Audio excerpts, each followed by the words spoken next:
Thank you. Thank you all for joining me. For me, it's such an honor to be sitting right here with my best friends and mentors and long-term, collaborators. And for me, it's like a family reunion to be here with them. And such a pleasure. But I would like to start with Guillermo because you're new to our family, right? So, Guillermo, as VP Development of Looks and Lifestyle, how does Accor differentiate the wellness offerings between lifestyle and luxury? Can you give some ideas or examples of how do you integrate it? Yeah, look, first of all, your presentation was amazing.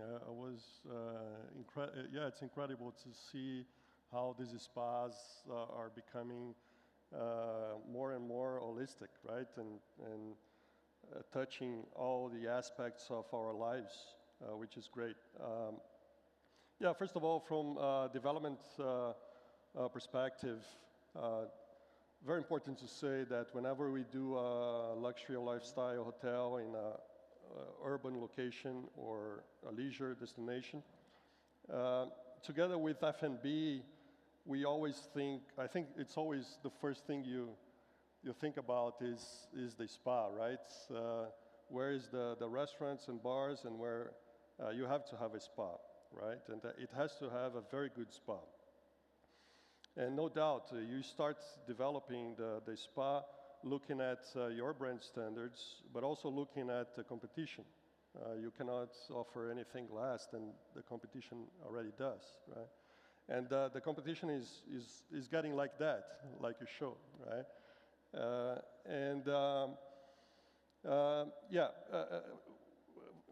When we do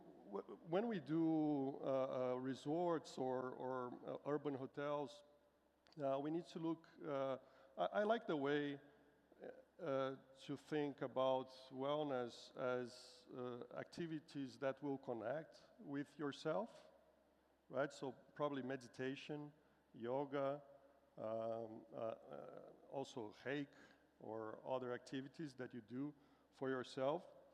Then you have to have your facilities to provide that offer, to have that offer to your guests. Then connect with others. So then we are going to talk about these multifunctional areas, right, where you can bring the groups and have activities with the groups. And then also very important that you described very well is the connection with the environment, especially in a resort. So important to adapt your services, the treatments, activities, in a way that you can interact the guests to the local environment. So and I think most of all, you have to find a way in a luxury lifestyle project. You have to find a way to offer a very diversified services and products, different substances, oil, herbal, marine water, different treatments. And what we see, the minimum size of a spa has to have at least 500 square meters, at least, in a luxury lifestyle hotel. So it's very complex. So you can swimming pools, outside pools, indoor pools. And I've seen already many spas with more than 1,000 square meters. So you can offer all that. So that's, I think, important to have all these elements in your offer, diversified, and because of that, you have to have some size, right? Usually, when you look at the feasibility of the project, at least 5% of the revenue comes from the spa. And usually, the profits of a spa are very high. Correct. And wellness resorts are bringing a lot of revenue today. But also, we need to start thinking about how can we democratize wellness. We see all these beautiful, initiatives, but it's mostly for the luxury brands. So how can we get access to other brands? So I spoke with the VP of Development of Westin in Marriott, and I'll jump to you, Emilio. And she says that it's important to start doing some partnerships with the local communities, with the smaller vendors, so that you can provide at least just minimal, initiatives, but that will create a big impact, like chromotherapy in the rooms or aromatherapy. Just adding little simple details is going to create a huge difference in guests. So Emilio, as the leader of the global design, you oversee, a lot of and diverse regions. How does Marriott integrate wellness concepts into the hotel design, and what innovative features do you see that are, coming into the design? Well, first of all, I have to say, like Guilherme, wonderful presentation. Really enjoyed it. In fact, you had me at hello. The second thing I want to say, Guilherme, you told me you weren't going to say much. Sorry, it was not my intent. All kidding aside, as we saw just before our panel with Rogerio, Maria, and Dan, this is not a tree-hugging thing. Not anymore. All right? A lot of people think ESG or sustainability is something that we have nothing else to do, and therefore we're going to do it now. I remember 30 years ago being in Washington when probably more than 30 years ago, U.S. Green Building Council was being formed. And we were trying to get through the approvals and become a legal entity in the United States. This is LEED certification, maybe 35 years ago. And then we were late. 30 years ago, we were late. So now we are beyond late. As an organization, Marriott has done, Marriott is not the first one in the pack, by the way. Marriott is very conservative in a number of things, and this is one of them. And so our mandate as an organization, and this is, mind you, this is internal to the organization, as it is external to the organization, we have created what is called a climate action plan, in which we do what we have dubbed internally a educational, number one, process to create climate fluency. What does that mean? All of us affect what we do with our decisions. And this is prior to even taking the pen to starting designing, right? I mean, we talk about EV, right? Electrical vehicles. But, what is their carbon footprint, right? I don't want to get into the politics of that at this moment, but carbon footprint is one of those elements that should keep us up at night. And each one of us has a play on that. We heard from Rogerio and Dan and Maria, we heard about waste management. But this is not new. Energy reduction is not new. When you go to a country like Dominican Republic, which is probably one of the most expensive kilowatt per hour in our region, and you have no incentive for photovoltaic from the government. So this is a process that requires a great deal of education. And yeah, we're running out of time. All of the pictures that you showed are amazing, but we need to make it happen.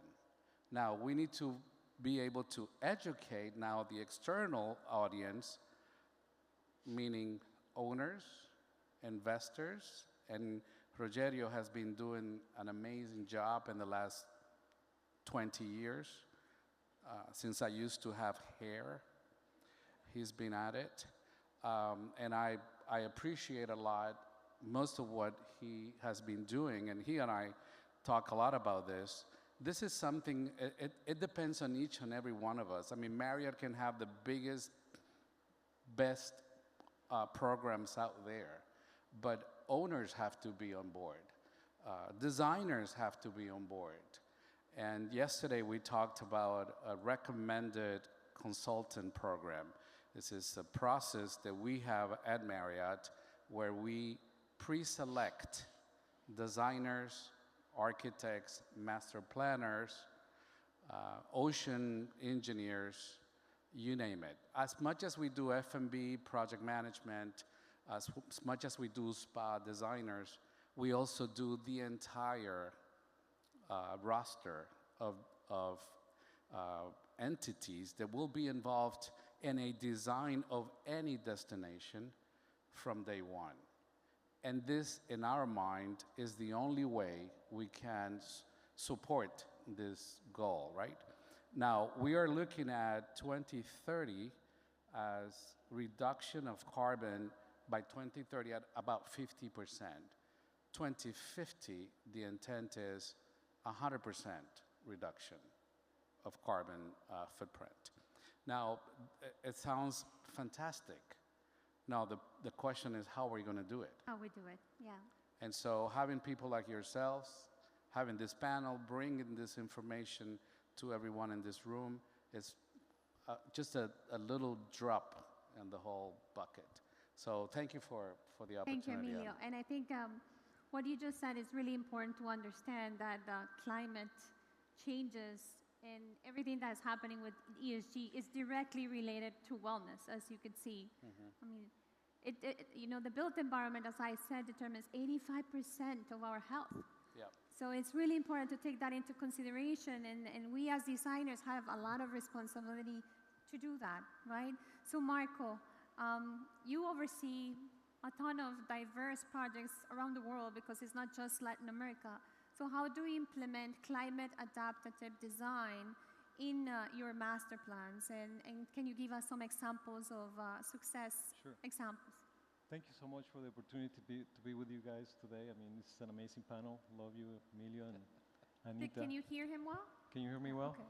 So, like you said, Emilio and Anita, we are, as planners and landscape architects, designers, we have a very strong responsibility to the environment and the human well-being.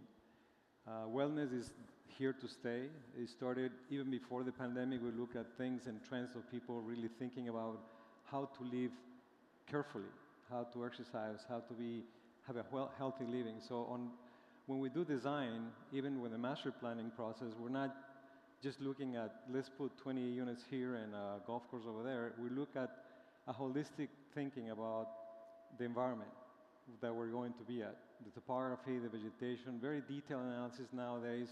We always done it, but today we have an incredible amount of technology to help us do LiDAR surveys, GIA surveys. And with that information, we actually look at the terrain before we go, the topography, the vegetation, etc. And with that analysis, we create projects that are completely unique, connected to the culture of the region and the site, and with the utmost respect of the natural terrain. For example, in projects that we did 25 years ago, I did the overall master planning of Peninsula Papagayo in Costa Rica, which really helped Costa Rica be in the World Tourism map. That analysis 20 years ago was amazing, but today we re-look at the master plan of Peninsula Papagayo because it's 1,000 hectares. Phase 1 was built, and on the second phase, we had originally planned a second golf course. Of course, golf course didn't make any sense at all because with the newer analysis drawings, we found an incredible amount of vegetation, an incredible amount of natural resources that we said, why don't we rethink and change? And what happened is that we end up creating a project that is more a completely environmentally sensitive area with a wellness resort. We put 7 kilometers of pedestrian walking, jogging, trekking trails within the project. And what's really fun is that when you get up in the morning, whatever you're on Peninsula Papagayo, but at the Four Seasons in the morning, you get up, 7 in the morning, you go have a coffee, not anymore. You go down there, and you have groups of people waiting to go into their amenities. So there's 5 people that want to do a walking trail, others go to see bird watching, others go on a bike ride, others just walk on the terrain, and others go down to the water and go kayaking. So that's kind of what people are looking for today in changing the concept of let's eliminate golf courses. We've done it a few times already. And that really helped us to get into that concept that is different and unique and is environmentally sensitive. We have another project which is in La Paz, Mexico. We're going to Google and looking back in time, we found that this project had originally a farmhouse within it. And within that farmhouse, the owner wanted to create a project that is normal and typical. Said, no, wait a minute, let's go back and look at the farmhouse. Why don't we utilize the farmhouse and existing asset? And we created a wellness community within a farm-to-table concept, which is obviously happening for a long time already.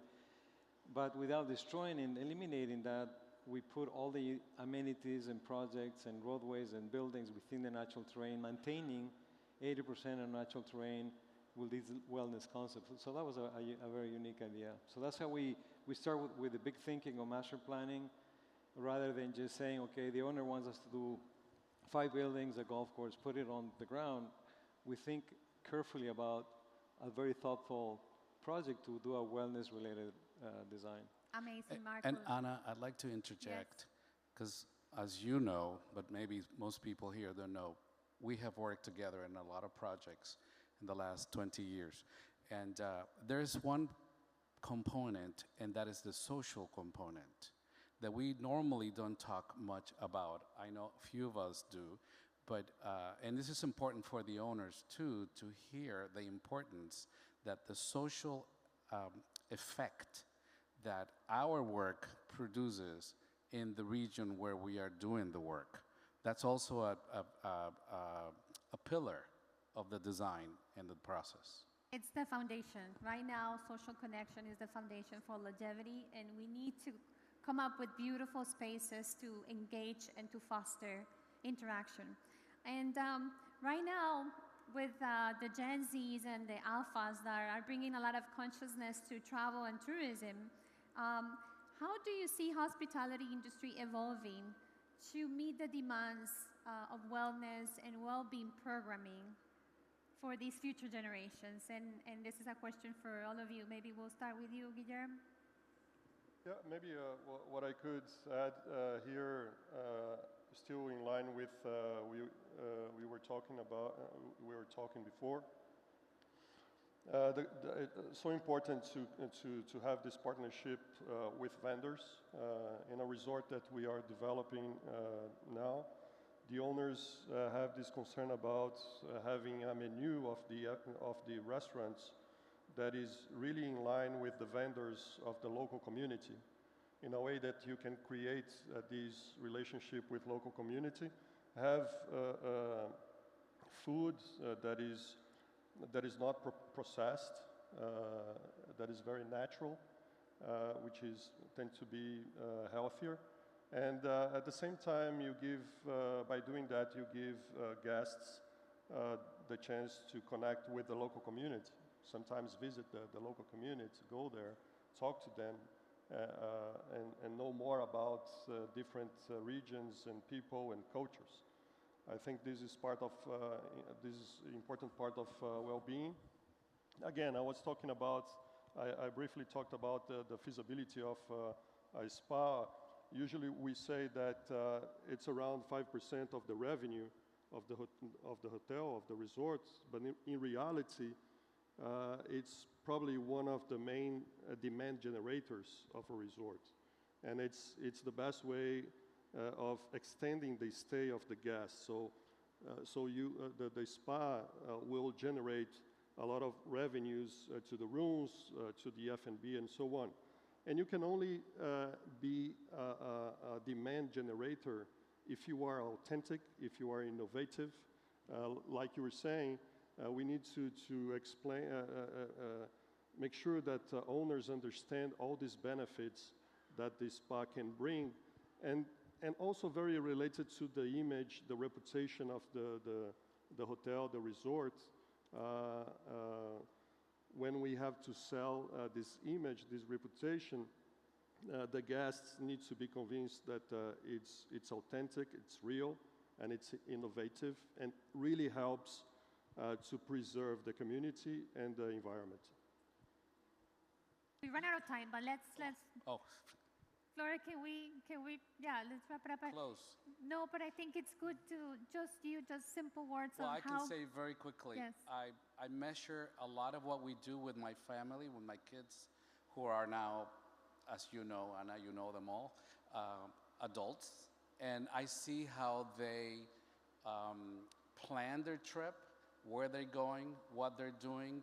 And to me, that's one of the best test tubes that I could have to understand what's coming, right? What's the room of 2050 should look like? What is the arrival point of the hotel in the 250 should look like? What is it going to have, right? There are things that we may not know. 20 years ago, we weren't FaceTiming with people. Now we are, and now it's expected that we FaceTime with people. So that's how I do it every day. Thank you, Emilio. I And think, then Marco, just to I think it's finish really it up. important, this discussion, because I think that wellness is not about spa anymore. Wellness is the complete luxury of the future, where people want to reconnect with the site, their well-being, and creating a project that starts from within, from the natural resources, the culture of the region, and creating projects from biophilic, for example, like you were talking about. We did the Four Seasons Naviva, which is open about a year ago in Punta Mita. We did the master planning. I did the master planning of the whole resort 20 years ago. But looking at Naviva, it's amazing how simple concepts. We went to the site and we saw the butterfly, the monarch butterflies flying through and posting into the land. So the thought was, how do we create a project that is about regeneration, restoration, and that's what people are looking for. So the butterfly goes through a process of changing. So the master plan was to create this tented resort, 20 units, with the concept of the butterflies flying through and landing on the terrain. We kept 99% of the natural terrain, and we did things that are very different. Instead of putting the arrival pavilion like everybody thinks, that you come into the hotel and you look at the ocean view, we put it into the drainage corridors and the crossing over like a caterpillar. So the concept of the building is you cross over this arrival pavilion in the jungle, and then you go down to your tents, and you start your process of regeneration through the spa, but it's a complete wellness concept. It's not about, let's just do a typical resort. I love it. And that was a great conclusion to our topic. Please give it up to my amazing panelists here. A round of applause.